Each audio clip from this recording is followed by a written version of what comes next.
हमखिया तोहरा खानी न कतही देखले बानी। हमखिया तोहरा खानी न कतही देखले बानी।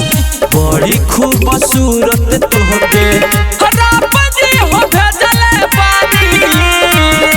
हमखिया तोहरा खानी न कतही देखले बानी।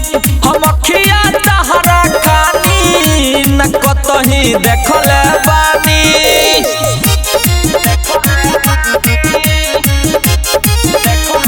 मिक्स बाय सोनू सावरिया।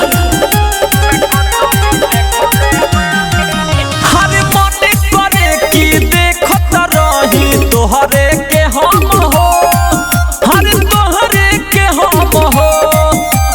दिलवा में हमारा बसल बा तोहर कजरारी नैन हो। अरे कजरारी नैन हो।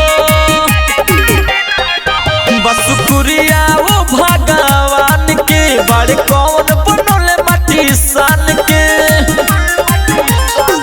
चेहरा पर डलले बारे सोनावा के पानी।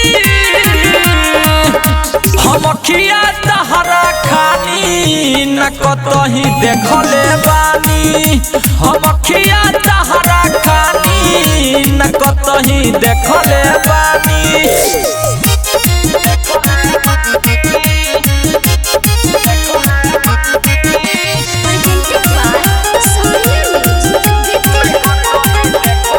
हर कोयल के जैसन बोली बा तोहर जान मारेला। हो जान मारेला।